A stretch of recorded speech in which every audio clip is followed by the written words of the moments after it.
In this video, I'm going to be sharing some tips and tricks on DJing over Zoom or doing any live stream music event over Zoom.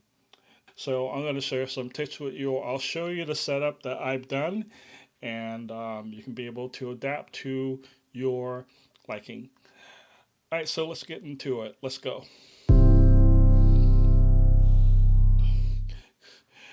Hey everyone, this is Velanche. I am a DJ and founder of the local DJ collective here in San Luis Obispo, California called Soul Dust Productions. And I have a YouTube channel dedicated to DJing and music production and my creative journey. So if you want to be in the know, be sure to subscribe to the channel. All right, so last week I have done a guest DJ gig virtually over Zoom. And in case you are living under a rock, Zoom is the popular video conferencing software that's taken the world by storm. More and more folks want to be able to use it to stream live gigs such as live music performances and DJing. But let me tell you about the setup that I have. Now, a couple of days before the actual event, I had a setup and I have tested it with the host. You definitely want to be able to do that.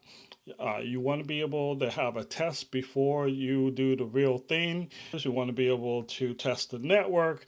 You want to test as much as the real deal from the network to your system as much as possible. Set it up as soon as possible. If you're going to be DJing, you're going to want to have two computers, not one, two. The reason why you want to be able to have two computers operating, preferably two laptops, because of the CPU usage that can spike up with the DJ software and the Zoom software.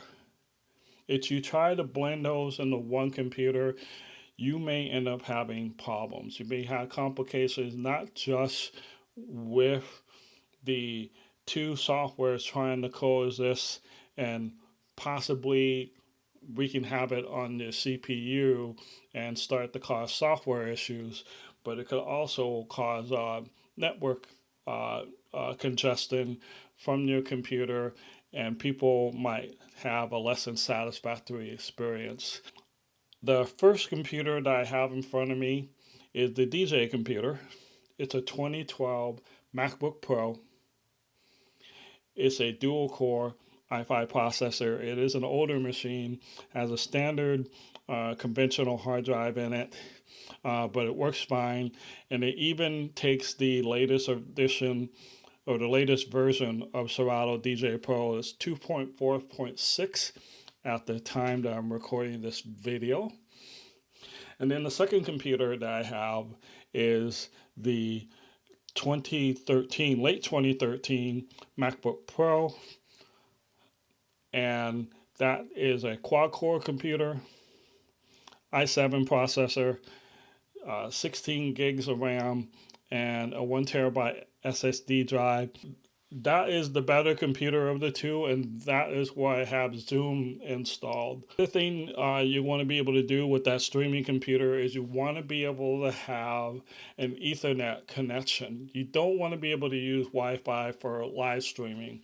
It causes some problems. If you try that, you're going to be risking latency, not just in the music, but also for your video as well as your audio.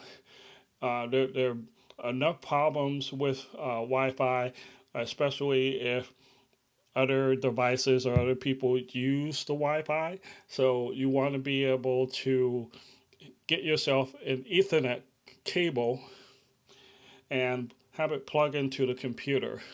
Now, if you have an older computer like the ones I have here, they have dedicated Ethernet ports that you can be able to plug in. So if you have a newer Mac that doesn't have an Ethernet port on it, you'll have to get an adapter. But spend the money on that adapter, spend the money on the Ethernet cable if you don't have it. Make sure your Ethernet cable is going to be long enough so that you can be able to have some slack. You don't want to have it so tight that we're risking trip over or that kind of thing. Going back to the DJ computer for a minute, I have attached to it the Pioneer DDJ SX2 and end up using a cable, and that cable is attached to a audio interface.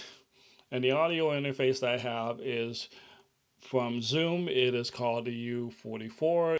Any audio interface will do. There are even special audio interfaces designed for live streaming, but you want to be able to have some kind of audio interface so that you can be able to get the audio to the interface, and then once you get Zoom set up, you'll be able to stream that music outward. So the first thing you want to do on your computer, like I said, is to make sure that you are getting an Ethernet connection rather than using Wi-Fi. In the case of the Mac, I'm going to go to System Preferences and go to Network. I'm going to make sure that the Ethernet connection is active, depending on whether or not there's an active port on the side of the computer. If there is a dedicated port on the side of the computer, it'll say Ethernet. Otherwise, if you're using an adapter, then it's going to say the name of your adapter. But the important thing is that whichever one you use, that the light is green. If it's green, that means you are getting a good internet connection and you can move on. So once you go into the video preferences within Zoom, you want to be able to check to make sure that that is active. Hopefully you have a webcam to do it on. That would be preferable. Webcam on a tripod, and that will be able to give you the more optimal sort of way of being able to do your live stream. Otherwise, if you have another camera or a webcam or something of that nature, you can be able to do that. I wouldn't recommend using the webcam that comes with your computer. For the audio preferences in Zoom, that's going to be really important. You want to be able to test out several things. Number one, you want to test out the speaker. And the speaker section should be set to whatever the built-in speaker that comes with your computer. And you want to do that so that you can be able to hear the Zoom guests as well as the Zoom host. Next area you want to look at is the audio section. And the audio section, it may be set to the built-in sound card that comes with your computer. But you don't want that in this case. You want to be able to set that to your audio interface. Once you set it to your audio interface, then you want to be able to go to your DJ controller and you want to be able to test your sound. And you want your host to be able to be there with you and to make sure that everything is working, that your music is coming out all right, and your voice can be heard.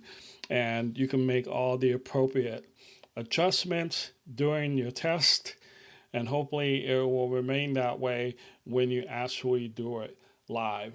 If it works out, then hopefully you will get another Zoom link at some point that will actually get you in the call with everyone else, and you will be able to get the event going.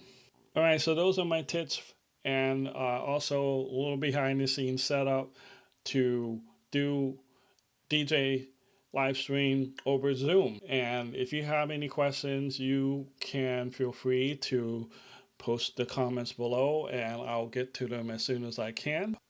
And thank you very much for watching. I really appreciate it.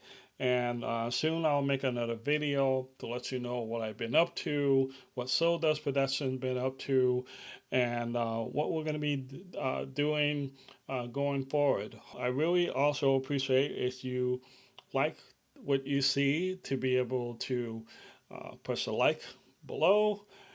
And also, if you are into music production and DJing and want to get perspective from someone doing both of these things, as well as tech reviews, be sure to subscribe to the channel. Thanks very much, and hopefully we will see each other again soon. Take care and stay safe. Peace.